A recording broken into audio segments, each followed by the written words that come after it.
I'm gonna try to beat the hardest Pokemon Scarlet Rom Hack, Pokemon Compass. This Rom Hack adds in new learn sets, a much steeper level curve, massively buffed Titans, and above all, I introduced a bunch of new and amazing Pokemon. This was by far the hardest challenge I've ever tried, and you'll see why in no time. It wasn't long before I was met with the starter Pokemon, and although I chose to select a Fuecoco, as I got into my first battle with Nemona, I found myself sending in a clone Charmander. I haven't seen this guy since the first movie, but just as I remembered, it was super strong and managed to plow through Nemona with ease. Now, when downloading this ROM hack, I was warned that there are a ton of new double battles added into this ROM hack, and if I didn't have a second teammate by my side, the game would crash. So after exploring the Paldean Plains, I found myself an unexpected encounter in an Eevee. This Eevee would actually end up wasting hours of my time and almost ruining this challenge, but we'll get to why later. For now though, my only goal was to become stronger and take on the first gym. And Toast was completely on board as he evolved into this sick Charmeleon clone. Perhaps I was being a little naive, but I thought having an over-leveled super effective fire type would be more than enough to take down the first gym leader and her Nimble. Well, turns out she no longer had a level 14 Nimble, but started with a level 26 Venonat. I hit him with an Ember, which did about 3 damage, while Katie basically just toyed with me, until she took me out with a couple of hits. So yeah, this challenge was gonna be a lot harder than expected. While training hard for my second attempt at the gym, I found a couple of wild Fuecocos just roaming around, and even though I really wanted to catch one, I was sure training my Charmeleon would have been enough to fight Katie again. Well, let's just see how that went. Unlocking Fire Fang let me KO the Venonat with ease, and although I was poisoned, I was confident taking on her next Pokemon, until I realized it was a Masquerain. Even getting off a critical hit wasn't enough to knock it out.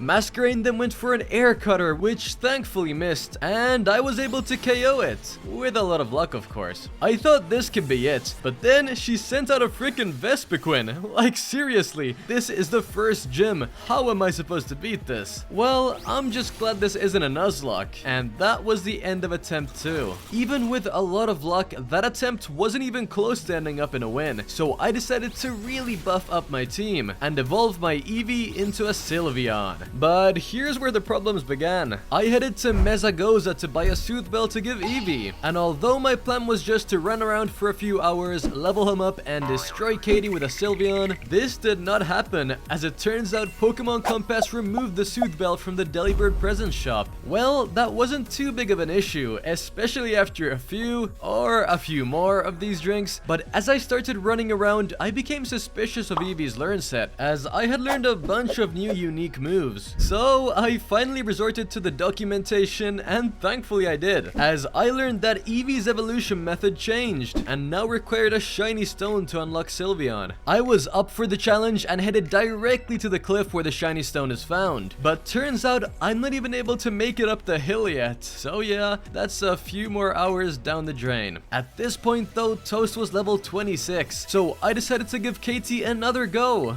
and well, it didn't end well. So let's just head to attempt 4 where I finally stood a chance. At level 30, I had finally learned Flamethrower, which let me take Venonat out in a single hit. Masquerain had the same fate, and while Vespiquen managed to tank 1 hit, her slash was now basically harmless, and she was KO'd right after. Teddiursa's terrestrialization was cute, but not enough to prevent it from getting blown to smithereens in a single Flamethrower. My next big challenge was the first Titan, and I had learned my lesson about being unprepared, so I caught myself another teammate called Eggs, and this was mistake number 2. I thought Steenie would help me absolutely run through Cloth, until she completely ignored my commands and got destroyed by Cloth. I guess I didn't realize that Pokemon on such early routes could be high enough level to not be obedient, but this ROM hack is something else. Even the wild Pokemon aren't here to help me. Well, no matter how hard I tried, my current team wouldn't be strong enough to face Cloth, so I caught myself a Shroomish who I called Bacon and evolved her into a Breloom. And with her on my team and a couple of lucky Force Palms, I was actually able to take down Cloth. And while I faced him again with Arven, his AI was terrible as usual and targeted me about once in the whole battle, which allowed us to easily put an end to the first Titan. Now, the second gym leader of Paldea is a grass type leader, so I once again thought this would be an easy easy battle now that I had Flamethrower. And although it worked on Jump Bluff, I thought Sudowoodo might not even be Brassius's ace, so I decided to swap into Bacon to avoid any possible rock type attacks. And this ended up being a massive mistake, as he just went for a Trailblaze either way. Everything actually seemed good at this point, as I forced Sudowoodo to be switched out at a sliver of health. Jump Bluff was sent back out, and as a flying move would have absolutely wrecked Bacon, I sent Toast back out, and took out Jump Bluff with one more Flamethrower. I then switched out again in fear of Sudowoodo, who was thankfully KO'd by his burn at the end of the turn. I felt really confident I could finally have an easy gym battle, until he sent out a Bramblegast, and although I swapped into Toast to avoid getting KO'd, I was still brought down to like 1 health before I was finally able to take it out. And I sure don't know what you guys expected, but I didn't expect the second gym leader to still have a level 32 Breloom on his team. Oh, and by the way, it absolutely destroyed me. I did make a ton of mistakes in that battle, so I tried again with a more refined strategy, and got destroyed again. God damn it. I was also really tired of Steenie disobeying me, so I decided to catch a new grass type in Chespin. I called her Eggs again, and threw that stupid Steenie back in the box. Now, I was tired of getting beat up over and over again, so I trained long and hard until Toast evolved into this beautiful clone Charizard. And just like in the very first Pokemon movie, this guy was crazy strong, and for once, I absolutely swept through an important battle. With Charizard on my team, I could finally catch a break, and I think this made Koraidon super excited too, because out of nowhere, my ride transformed into a shiny Koraidon. Even though this guy can't actually help me in battle, at least he'll make traveling through this twisted region a little more enjoyable. I was super confident having Toast on my team, and for good reason, as Bombardier fell without a fight. Things were finally turning around for us. Even the cutscenes were more enjoyable with this beautiful Koraidon. And for the first time in this run, things were looking up. I challenged Giacomo and completely ran through his team. This battle wasn't even worth showing. Even though we had an easy battle for once, this challenge had still been extremely hard, and it actually really makes me wonder whether or not it'd be possible to Nuzlocke. Let me know if you guys want me to try it out. After photobombing Iono's livestream and completely embarrassing myself by getting destroyed by the gym trainers multiple times in front of this massive crowd, I took on Iono, not knowing that I was actually facing a double battle against level 45 Pokemon. Oh, and might I remind you, this is literally the 3rd gym. Yeah, so as you can probably already guess, I was once again destroyed for like the 10th time. I was not even close to knocking out one of her Pokemon, so I knew I had to take extreme measures to stand a chance at defeating her. So I made some drastic changes to my team. I trained Eggs until she evolved into a Chestnut, and I wasn't done there. I headed to the Asado Desert and caught myself a very silly Cobra, who I caught and called Beans. Not only did I catch her, but I also trained her and evolved her into a Sanda Cobra. Now, I was feeling really confident about taking on Iono. Not only did I have a Chestnut and a Pokemon super effective against electric and resistant to it, but I had beefed up all my Pokemon's levels. This was gonna be an easy fight. Well, at least I could hope so.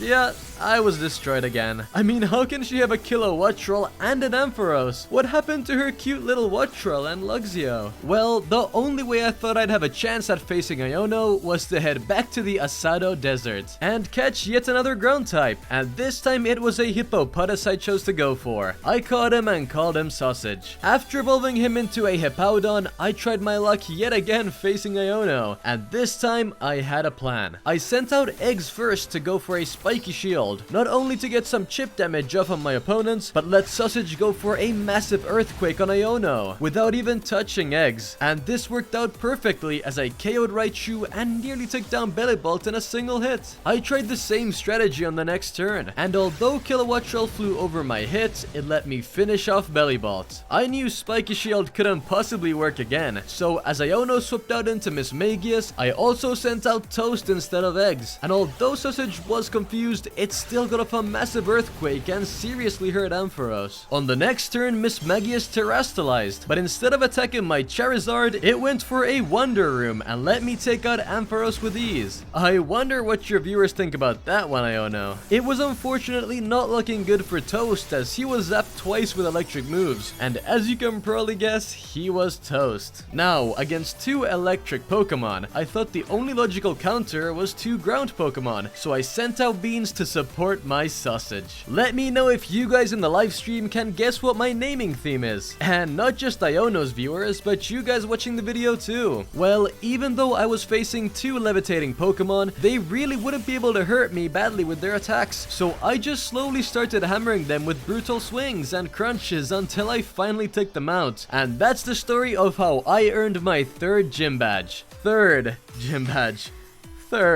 At least as a nice little treat, my next battle against Team Star's Mela went really well, as my ground type Pokemon were the perfect counter to her, and I took care of her with ease. And just like Mela, Earthworm went down without a fight.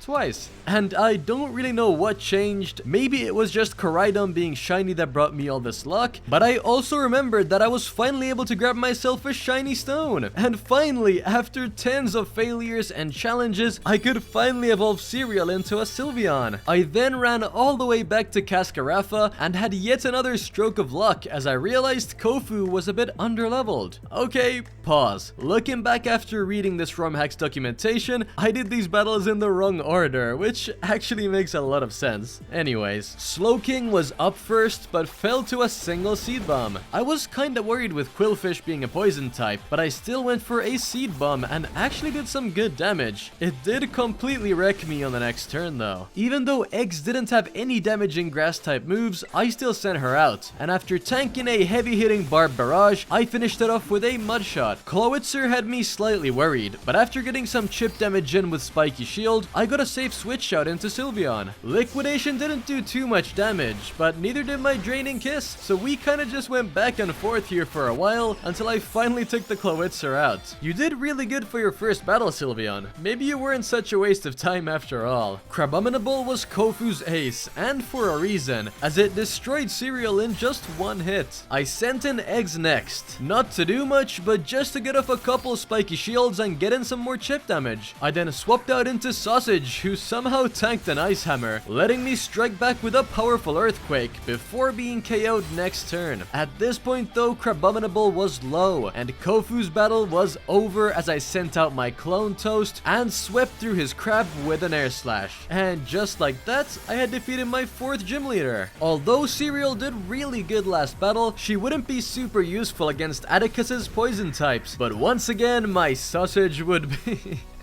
What a beautiful name. Who would have guessed that my team of super effective ground types beat a poison type leader? Well, to be fair, not me, because that's most definitely not how this run's been going so far, but I happily took it. I think that once again made me a little overconfident, because after taking on Larry's gem challenge and totally not googling each and every answer to this quiz, I took him on, but to my dismay, I was faced with yet another double battle, and these guys were not playing around. I hit Arboliva with a flamethrower, which did a nice amount of damage, and Brick Break hit Oinkologne down low too. In retaliation, Toast was hit with a Yawn, and Arboliva set up Sunny Day. And even though the battlefield let them heal up, another set of hits was enough to finish off both foes. Things were looking good for me so far, and I felt extra confident seeing a Wordeer and Greedence being sent out. But this is where I went wrong. Never underestimate that stupid squirrel. My Brick Break barely scratched Wordeer, while Greedence Wild Charge nearly finished off Toast in one hit, and although he woke up on the next turn, a flamethrower and super effective Brick Break weren't enough to KO the squirrel. And not only did I not get a KO here, but Wordier's Side Shield Bash one-hit Bacon, and Greedent finished off Toast too. In the blink of an eye, this whole battle just took a turn for the worse. I sent out Eggs and Sausage to go for a trusty Earthquake and Spiky Shield combo, and I have no idea how the hell that stupid fat rat survived the blast, but it it did, letting it live for one more turn. Although thankfully it wasn't able to cause any more terror, as the next earthquake was enough to knock it out.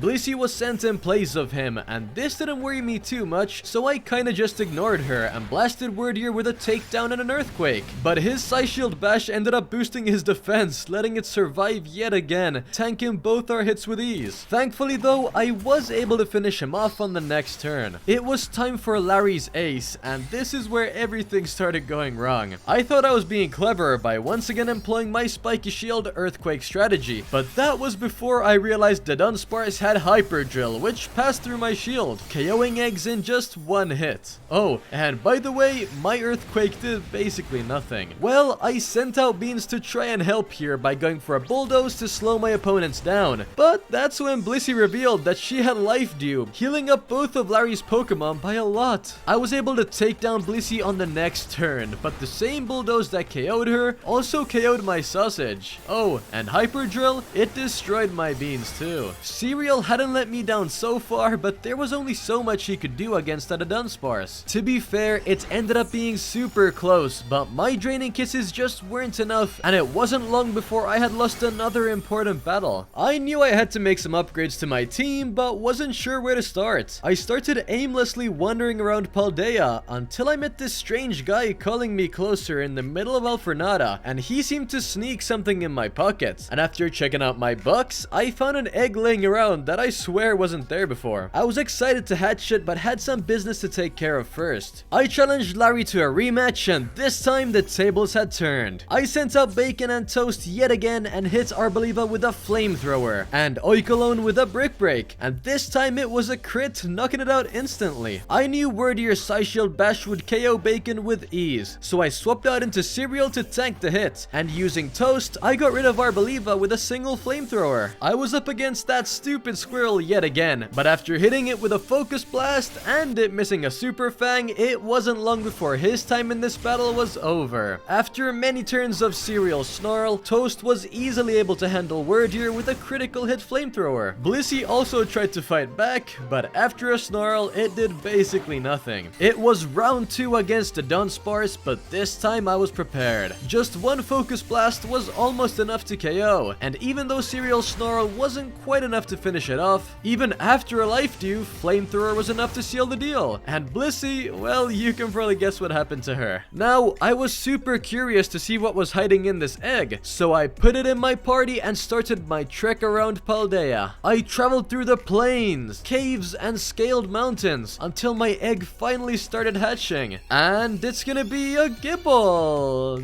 No, a shiny Gibble. I'm pretty sure this is not what a shiny Gibble looks like, but those colors are sick. I added him to the team without hesitation. Welcome to the team, Hash. It wasn't long before I made it to Montenevera, but I obviously wasn't gonna take on Rhyme yet. I still had things to do. After some training, Hash evolved into an even cooler, shiny-ish Gabite. And not long after that, I unlocked my team a shiny Garchomp. And for once in my life, I can say I actually enjoy the shiny sprites. For once, I decided to read the documentation, and it actually said Tulip was my next foe. So after running all the way back to Alfornada, I took on my next gym challenge. Last time I played Pokemon Scarlet, it took me over half an hour to complete this stupid dance game, but after channeling my inner Meloetta, I actually did it first try. I wish I could say the same for this stupid trainer who kicked my butt though. Even though Tulip's gym trainers were destroying me, I still decided to try my luck against her, and I was yet again met with a surprise in a double battle. Although I wasn't prepared for this, it was super cool to see Hash in battle for the first time, and standing next to Toast, I was feeling confident about this battle, at least until I hit Espeon with a Flamethrower and could barely hit it for a third of its health. I had a moment of fear here until Hash struck for the first time, annihilating Espeon with a single crunch. Farigiraf set up a future sight, but I took the risk staying in, and after double teaming Espathra, I was able to take it out in one turn too. At this point, there were 2 future sights set up, but as the battle was going so well, I hit Delphox with an Acrobatics, and although Toast was KO'd here, he still did amazing. I then went for a dig with Hash, not only avoiding Delphox's attack, but the future sight too, and after sending in Sausage, I finished Delphox off with a dig. Sausage was actually pretty useless here, because after barely hurting Farigiraf with a crunch, he got knocked out in a single future sight. sight. As Florges would KO Hash with ease, I sent out Bacon to take the fall. It was gonna KO no matter who I sent out, but this at least let me get off a bulldoze, not only damaging both opponents, but slowing them down too. Now that I had the first mover's advantage, I used it to destroy Farigiraf with a crunch and a brutal swing. At least almost. But unfortunately, Hash was finished off with another Moonblast. Farigiraf did get KO'd by the current Sandstorm though, which basically sealed the deal for me, because as I sent Cereal to help out, with the help of Beans, it was game over. As I flew back to Montenevera, I was once again being bullied by the gym trainers, and after barely scraping through them, I wanted to see how I'd fare against Rhyme. I of course led with my two absolute tanks, whose color schemes actually matched pretty well, and took on her Gengar and Banette. Gengar was able to get off a fat Shadow Ball on Hash, but a Flamethrower from Toast and a Crunch from Hash was always gonna be a one-hit. As my offensive stats were boosted in this epic battle scene, I decided to put my full focus on Houndstone, and I didn't actually even need Hash here, as a Flamethrower was enough to knock it out. Banette did get the better of me afterwards, but I was not worried. I sent out my Beans to counter her Hisuian Typhlosion, and this was basically the perfect combo. After hitting Typhlosion with an Acrobatics, I aimed to deal massive damage with a Bulldoze, but it ended up fainting to a single hit anyways. Frostlass came out next, but not for long, as a Flamethrower instantly sent her back to the box. And even though Phantom Force and Brutal Swing really hurt, Rhyme's Pokemon were running low, and this battle was coming to an end. Even with her little gang of Houndstones supporting her, it wasn't long till her Pokemon that terastallized, Terrasta died. And Banette? Well, Banette's Banette. What did you expect? No, I hadn't taken on a Team Star battle in a while, and I was kinda missing it. I ran straight through this tulip field and took on Ortega. I wasn't sure who he'd start with, so I sent out Toast, and this was probably the worst option to go for, because he led with an Azumarill. After getting lucky it didn't hit me back,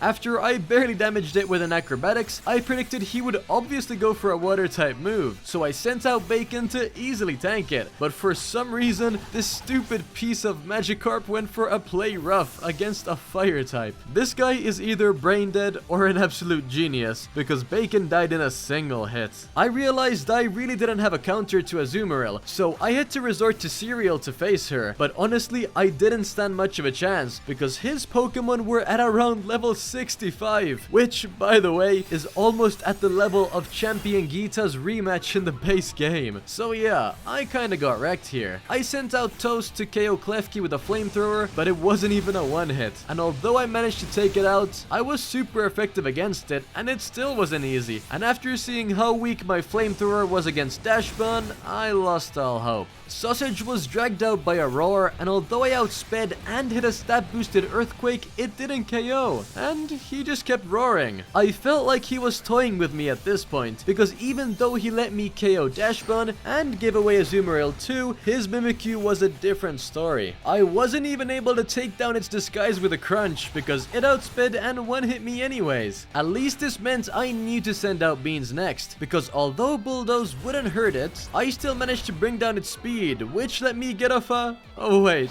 it's still faster than me. Damn it. After hitting Mimikyu with a Flamethrower, it went for a Hone Claws, and at this point I started regaining my confidence, because it just seemed like Ortega's AI was cursed. My Flamethrower didn't do too much damage against Wigglytuff, but at least she only went for a stockpile anyways, and on her final turn, she went for a fake Tears, and as I thought I was getting a free KO, Wigglytuff lived on like 1 health, and had the audacity to get burned too, just to taunt that she could hit me, and then got off a Dazzling Gleam, which really hit hard. I only had the Starmobile left, but I was getting low on Pokemon, and Flamethrower just didn't do enough damage, as Toast fell to a spin out right after. I did have faith in Sausage though, as I thought a super effective stat boosted Earthquake would hit super hard, but surprise surprise, it didn't. It for some reason went for an Amnesia though, which was kinda pointless. This battle was looking so good. My next Earthquake took it down to red health, and I had a fully healthy Cereal to take it on. on. The only issue was she didn't have a single not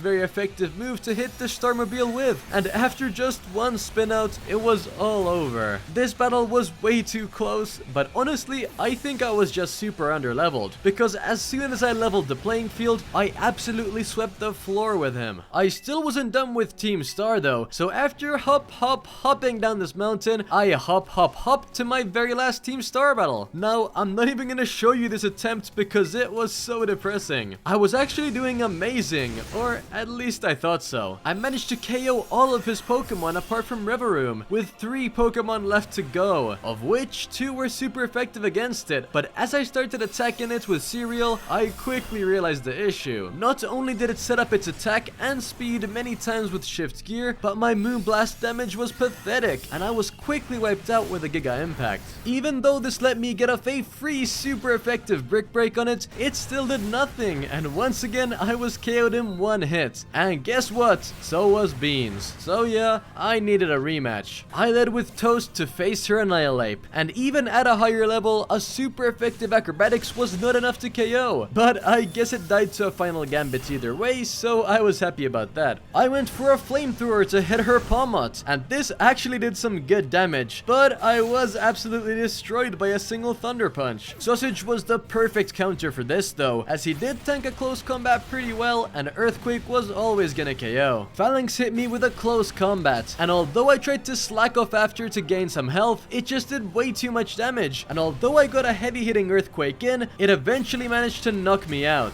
Cereal was my next choice, and after tanking a close combat, I went for a Draining Kiss to heal myself back up and take it out at the same time. I wasn't gonna fool around with Hariyama though, so I went for a Moonblast, and one hit was enough to seal the deal. Oh, and Holucha, it was more than enough for him too. Now, the Starmobile. Well, I still wasn't really able to harm it with Cereal, but this time I was prepared. Cereal somehow managed to get some insane luck here, and nearly take out half its health with these super weak Moonblasts, which left Beans in a perfect place to chime in. I went for a Bulldoze in the Rivaroom while it was recharging, which I was hoping would slow it down enough to let me hit it twice, and even though I was paralyzed after my first hit, I still managed to get off my Bulldoze, leaving it super vulnerable. Beans fell to the next Giga Impact, but with the help of a couple of Bacon's Brick Breaks and a super effective dig from Hash, I left the Starmobile on literally 1 HP. I was pooping bricks here, but thankfully the stars aligned, and the Rivaroom went for a Shift Gear instead of a damaging attack, and that let me get the KO and take out the final Team Star leader. And as we're already on the topic of lasts, I thought why not keep it up and challenge the final gym leader, at least after some downhill skiing. Although Grusha was the last gym leader in the way from me taking on the Pokemon League, and her team being at over level 70, I really wasn't worried as I had full faith in Toast this battle. Even though Flamethrower wasn't a one-hit KO, Glaceon decided to set up Snow, which I really wasn't worried about as I fried her Glaceon with one more hit. Setitan might look big and beefy, but it's all just a facade, as Setitan handled the Flamethrower even worse than his predecessor. His yawn did make me swap out into Bacon though, who was knocked out in one hit to be fair, but this let me send Toast right back out and finish what he started. I was once again worried of an early KO here as Cloyster was sent out, but as I swapped back into Cereal, I was once again met with a Snowscape, and it actually went for a Snowscape twice. I have no idea why this happened, but I'm sure not complaining, as that's basically the only reason I was able to take it down with Moonblasts. Frostlass was up next, and I kinda just let myself get taken out here, because guess what? Toast was back up.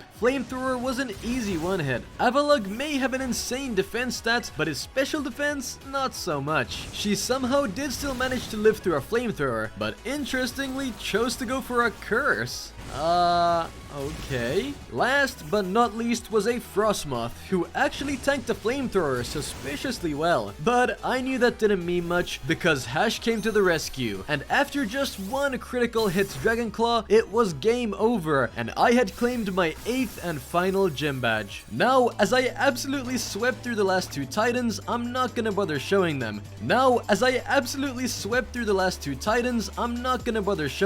But there is something special I do want to show. After feeding my Koraidon one last one of Arven's sandwiches, it once again changed form, this time taking on this beautiful Azure pattern, and this made running around Paldea a lot of fun. Oh, and not to flex on you guys, but after climbing the highest peak of Paldea, I wanted to fly all the way down to the Sakara Trail to do some training for the Elite Four. And I did. I flew all the way there without plummeting down at any point. This is probably the biggest quality of life upgrade this ROM hack gives, and I am all for it. Now, the level cap of what I thought was the first Elite Four member was around level 71, so based on how ridiculous the level scaling has been so far, I took the Pokemon League on at around level 77. I rode my beautifully colored Koraidon to the doors of the Pokemon League and took a step in. Here's how it went. Rika started off by sending out a Clodsire, and I took it on with my Sausage. I slammed my Sausage on the ground, causing a massive earthquake that nearly knocked Clodsire out, while it confusingly chose to set up spikes, so I just took it out on the next turn. Gastrodon would definitely have been the end of me, so I had to swap out into Bacon here, and thankfully it chose to go for a stockpile. This did let him survive a super effective Seed Bomb on a sliver of health, but once again, for some odd reason, it just stockpiled again, letting me take it out without a fight. Donphan was up next, and although I was able to hit it hard with a Seed Bomb, I was no match for a Play Rough. I sent Sausage back out to deal with Donphan, and although Sausage somehow wasn't able to one-hit it, he survived 2 Earthquakes on just 18 health and eventually was able to get the upper hand. It was then a battle of the hippos, and unfortunately mine did not come out on top. It wasn't much of an issue though, as Beans had the situation covered. After getting off a bulldoze, it was clear I was not going to take the hippo down with my Beans, but at the very least I was able to slow it down by a lot, letting Hash swoop in and heavily damage it with a Dragon Claw. It somehow didn't KO, but once again the AI did a funny and went for a Whirlwind, forcing me to swap out into Toast. This was not a problem though, as Acrobatics was a guaranteed kill. Camerupt was definitely a threat, but I was running out of Pokemon to swap into, so I went for an Acrobatics and it did a nice amount of damage. Not enough to KO in one hit, but as I somehow survived a quite effective Ancient Power, I was able to finish it off in the next turn. Mudsdale was my last foe, and although I didn't expect this to happen, a Flamethrower did a massive chunk of his health, and not only that, but also left it burned. This left me in an amazing position to just send out Hash and hammer the horse down with a couple of Dragon Claws, and secure my first victory in the Pokemon League. My first battle honestly went way better than expected, but there was no way my luck was gonna keep up, right? Well, Poppy was up next, and things were about to get a whole lot more choppy. She led with a Fortress while I sent out Toast. This felt like a great start, as a Flamethrower was always gonna be a one-hit. I was afraid of Magnezone's electric shocks though, so I sent out Beans to tank it, and then wipe out Magnezone with a quite effective Bulldoze. Although this was an amazing start, my next foe was a Hisuian Goodra, whose weakness policy was really scary. Although I was able to slow it down with a Bulldoze, it absolutely demolished Beans with a Muddy Water. I sent out Toast to try and get rid of it as fast as possible with a Focus Blast, and even though I hit it, that slimy snail somehow survived it and one-hit Toast like nothing too. Hash was thankfully able to KO the Goodra here with a super effective dig. Corviknight was up next, and although I hit it with a Crunch, I doubt it even tickled, and at this point I thought it was over for me. Not only had the bird went for a Hone Claws, but it also got off a Screech, leaving Hash super vulnerable. I did not know what to do here, but I knew I couldn't lose Hash yet, so I swapped out into Sausage to tank whatever was to come, but instead, Poppy wasted all of its stat benefits and sent out Tinkaton herself. Now this was definitely the worst move she could have done, as even though her Tinkaton was terrestrialized, it still wasn't strong enough to KO, and I was able to get off an Earthquake which almost knocked her out in one hit. Okay, I was really stupid here. I knew I was gonna be one hit by Tinkaton, so I went for a Crunch instead of an Earthquake, trying to predict a swap out, and well, she didn't swap out, but she didn't choose to KO Sausage either, meaning I would have been able to take her out, but I didn't. Well, I guess she forfeited on the next turn with the Swords dancing their way, so I'll take it. The AI has honestly been pretty good throughout the run, but for some reason these E4 members haven't been pulling their weight. Well, Sausage fainted right after, but that was expected. At least Corviknight's stats weren't majorly boosted yet. Hash was my only chance at KOing it, and I just had to pray for Crunch to eventually be enough, and thank Arceus, it somehow was. Last but not least was Puppy's Alolan Dugtrio, and although Dragon Claw wasn't very effective, it still did some good damage. I really questioned Puppy's first move being a Sandstorm, but I guess she got a crit Iron Head on the next turn and knocked me out, so perhaps it wasn't the worst possible possible outcome. I was able to send out Bacon next, and a Mach Punch secured me a guaranteed KO against it. 2 down, 2 to go. Larry was my next challenge, and this definitely isn't the plain old Larry we're used to, because this guy leads with a Gyarados. It started off by going for a Dragon Dance, and at this point I was just waiting for the battle to be over. After blasting it with 2 Moon Blasts, it had time to Dragon Dance twice, but as it went for a Waterfall, it somehow wasn't able to KO, and I finished it off with a 3rd hit. Flamigo was up next, and as it went for a Sky Attack on Cereal, this let me get off 1 more Moon Blast before finally getting knocked out. Toast was my best option to face Flamigo, and just like I predicted,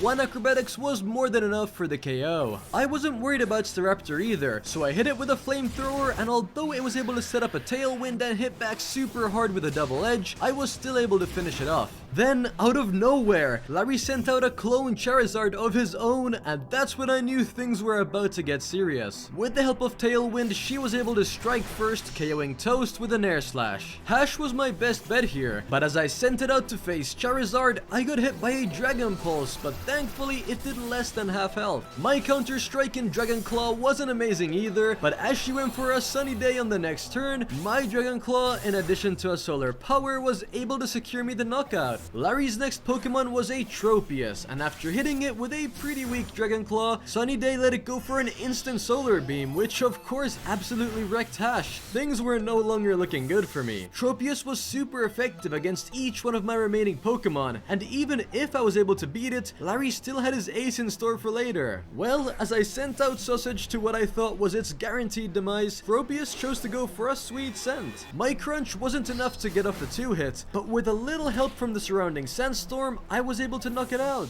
Whirlwind forced out Bacon, and although it didn't really make a difference, it was still pretty depressing seeing a terrestrialized Dragonite being sent out, and knowing all my hard work getting this far was about to be put to an end. So yeah, an Outrage absolutely destroyed me, of course. I sent out Sausage to do whatever he could, and after tanking an Outrage, I was able to go for a Crunch, which really didn't do much, but somehow I was able to live through a second Outrage on just 4 health, letting me crunch yet again. And on the next turn, I got even luckier, as the Dragonite hit itself in confusion, which let me get off another crunch. On the next turn, it was finally over for Sausage, but this at least gave me some hope. I sent out Beans and I was able to survive an Outrage. This let me get off a Headbutt, which didn't kill, but with some insane stroke of luck, the Sandstorm actually helped me finish the battle off, letting me face the 4th and final Elite Four member. I took Hassel on, and while I was worried about his lead Pokemon, I was relieved to face an Altaria with my Cereal. It was able to set up Tailwind and somehow live through a Moonblast, after which it was switched out due to its eject button. Dragalge was up next, and his poison typing was gonna be a problem, so I swapped out into Beans predicting a poison move, but Larry of course had to hit me with a Hydro Pump,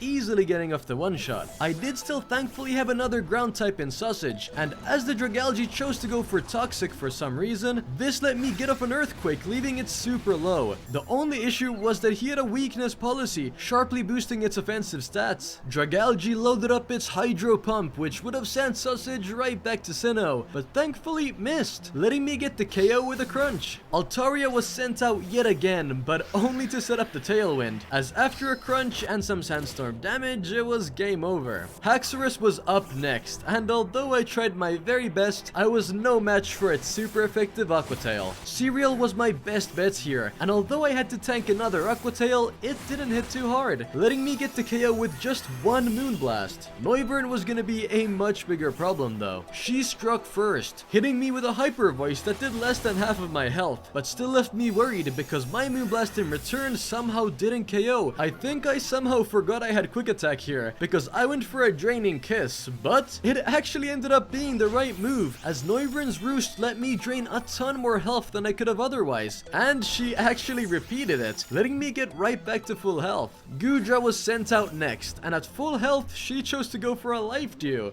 Interesting. Well, I definitely didn't mind and struck back with a Moonblast. We repeated our moves on the next turn, and the next, and the next, and it finally got knocked out. I have no idea what's wrong with the Elite Four's AIs, but I'll take every win I can, and would definitely need the upper hand here as I faced a terrestrialized Baxcalibur, especially after it Dragon Danced. This did let me get off a super heavy hitting Moonblast, but it wasn't enough to KO, and I knew this is where things were gonna get tough. I was hit with an Icicle Crash and actually managed to survive, letting me...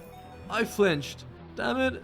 There goes Cereal. I sent in Toast to try and finish Baxcalibur off, and as it Dragon Danced, I thought this was a free KO, until I forgot that terrestrialized Pokemon changed type, and my Flamethrower was useless against it. So yeah, its attack was already boosted 3 times. Of course a Glaive Rush was gonna knock Toast out. Bacon was such a saving grace though, because while everybody else would have been outsped and KO'd in one hit, Mach Punch was super effective, and as it always hits first, I was able to finish off my 4th and final Elite Four challenge. All that was left to do was take on Champion Geeta, and although I had been super lucky so far, it all meant nothing if I failed here. I was not in the mood to redo this all again if I lost, but I had no choice, so I took her on without hesitation. I sent out Beans to test the waters and found myself faced with a Gastrodon. I hit it with a Bulldoze, expecting to get KO'd right after with a water move, but it just set up a Sandstorm. I then took the risk and swapped out into Bacon, and for the first time, my opponent didn't predict it, and this let me get off a free Seed Bomb, easily scoring the knockout. She then for some reason sent out a Quad Weak King Gambit, who of course fell to a single Brick Break. This was once again a good start, but my luck was about to turn around. Miss Magius was up next and destroyed Bacon with a single Mystical Fire. Sausage lived through a Magical Leaf, and was able to get in some good damage with a Crunch, but it just wasn't enough as he was taken down 2 on the next turn. Toast was thankfully able to outspeed though, which meant Miss Magius's time in this battle was over. Tyranitar's stab boosted rock type moves would have surely finished me off, so I swapped out into Beans to easily tank a Stone Edge, but was unfortunately met with a crit. I did manage to outspeed though, letting me get off a Bulldoze, and somehow managed to survive the next hit too. I tried to outsmart the Tyranitar here by going for a dig, but it predicted this with an Earthquake, which was a really dumb mistake from me. And look, I don't know what happened next, but then I tried it again with Garchomp and was left at just 12 health from its Earthquake. But just as it was about to finish me off, it missed, and somehow I was able to get the win here. I don't know why I'm being so dumb while facing the literal champion of Paldea while playing the hardest ROM hack for Gen 9, but I guess it makes the video more interesting? Maybe? Anyways, I was hoping to get a powerful dig off on the Florges, but its Quick Claw let it outspeed, but once again it missed and I managed to get off the dig after all. It then charged up a Solar Beam instead of whatever fairy type move it could have annihilated me with, which let me take it down right after. At this point I thought it was game over and I had destroyed her, but then came out Glimmora and everything changed. I wanted to go for a super effective dig here to deal loads of damage, and although that is what I did, Hash got knocked out right after. Now, I guess you're thinking I could just outspeed it and one-hit it here, but Glimmora's typing means it's quite effective against Toast and super effective against Cereal, leaving me in quite the tricky spot here. I sent out Cereal first to try his luck with a Moonblast, and even though he survived the first Sludge Wave, the Moonblast just wasn't enough to KO, leaving me with just Toast left to battle. I guess since I started this run with Toast, it only makes sense to finish it with him too, as I went for one last Flamethrower to secure me the knockout and make me the champion of Paldea. Now, if you thought this run's been hard so far, you haven't seen half of it yet, as my next and final opponent was leagues above anything else I had seen this far, because after flying into Area 0 on my trusty steed Koraidon, I had to make my way to AI Seda. But where would the fun in this game be if I didn't catch myself a Paradox Pokemon? So I ran into the first one I saw and caught myself this big chunky Iron Hands with a Pokeball. Yeah, don't ask me how that happened. I called him Butter and together made our way deep into the depths of Area 0, and it wasn't long till I had made my way into her lab and challenged her with confidence, without even knowing how hard she would make my life for the next way too many hours. I was met with what I thought was her ace, Roaring Moon, but boy would I be proved wrong later. It went for a Stone Edge at first, but missed, letting me hit it with a Moonblast, which was actually enough for the one hit. Screamtail came out next, but don't be be led astray by its kinda cute looks, because her play rough did decent damage, and although I was able to hit it with a Moonblast on the second turn, it was clear that even 3 hits wouldn't be enough to get the KO, and I eventually fell to her Fairy Fury. I sent out Toast here to what I thought was an easy KO, but turns out it was even faster than me. It luckily missed though, and I was able to take it out. It looked like my lucky streak was continuing here, until I had to deal with Fluttermane, because it outspeeds literally everybody and easily one-hits Toast with a power gem thanks to her photosynthesis. I thought maybe Sausage could do some serious damage here because of how tanky he is, but although he survived on just 21 health, his Earthquake wasn't enough to KO. He did fall on the next turn, but didn't do too bad. Hash was my next one of choice, and even though he almost got wrecked by a Shadow Ball, he was able to finish off the Fluttermane and live to tell the tale. I tried hitting Brute's Bonnet with a Dragon Claw, but it barely did any damage. Not that it mattered, as it just drained the health back with a Giga Drain. I then thought surely Bacon's super effective Brick Break would be enough to KO, and although it didn't, I was able to secure the KO on the next. Oh, she swapped out into Slitherwing, who took like no damage from that hit. My moves were pretty useless against that big fat butterfly, and I was doomed after seeing it go for a lunge, but at least my Effect Spore put her to sleep. I could safely send in Butter and get some free hits in, and although it did get a super effective Zen Headbutt in, I was still eventually able to finish it off. Brute's Bonnet was back for more, and although I had a super effective close combat lined up, its Earthquake was more than I could take, so that was the end. Now, I thought it wouldn't be too hard to devise a plan to score the win here, so with a couple of changes to my battle plan, I took her on again. The start went the same as last time. I knocked out the Roaring Moon with a Moonblast, and even got some good damage on Screamtail with Cereal, and then sent in Toast to finish it off. I got a little unlucky here, but I was sure I'd get the KO, until she switched out into a Walking Wake, which really helped me understand why she sent out Roaring Moon first. It was most definitely not her ace. This was her true ace. My Flamethrower did nothing, and although I tried switching out to Bacon to save Toast's life and potentially get a couple nice hits in, it outsped and knocked out Bacon, and Sausage, and Butter, and Toast, oh wait, my whole team's dead. Well, that was fast. Now, that was a common theme in all of my attempts. No matter how far I got, no matter how high my Pokemon's levels were, no matter how many crits I got, it was the same outcome every single time. I was not even getting close. Until eventually, I took my Pokemon's levels all the way to around 94. My Pokemon had to be level 94 for me to even stand a chance here. There is absolutely no way this game is Nuzlockable. Nuzlockable? Nuzlockable. Nuzlockable. Anyways, let's see how this attempt went. I got hit by a Stone Edge from Roaring Moon like usual, and then took it up with a Moonblast, for like the 12th time so far. Screamtail was able to outspeed me each and every time, but at least my Moonblast was finally doing a little more damage, and I even got to hit it twice before getting knocked out. Sausage was my next Pokemon of choice, and he tanked an Ice Punch like it was nothing. One Crunch was more than enough to earn the KO here. Brute's Bonnet's Giga Drain was always gonna be a one-hit, but instead of letting that happen, I sent out Bacon to do the heavy lifting. After hitting it with a Brick Break, it chose to go for yet another Giga Drain for some reason, but as I went to finish it off on the next turn, she swapped out into a Slitherwing, who of course couldn't even feel my Mach Punch. I sent in Toast to try and protect Bacon, and it worked out great, as the Slitherwing missed its Zen Headbutt. This let me go for an Acrobatics, and as I outsped it, I was able to score the one hit without taking any damage. But just as things were looking up, I was met with my worst fear. After Walking Wake, of course, her Fluttermane.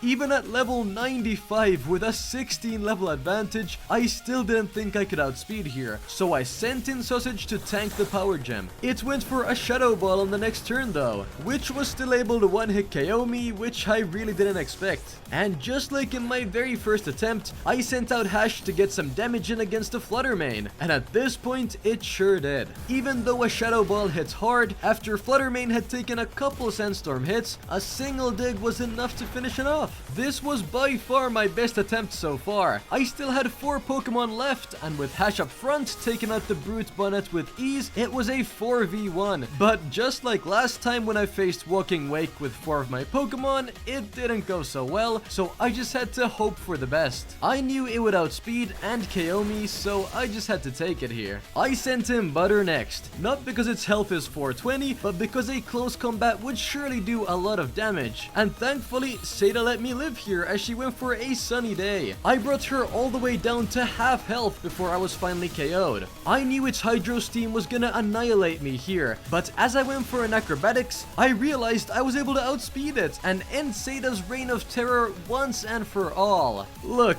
I don't even want to know how many times I failed this run, but I'll calculate it at the end and put it up on screen. Oh yeah, and if you want me to absolutely torture myself and try and Nuzlocke this run, let me know in the comments down below, but I do think it's impossible though. Thanks for watching!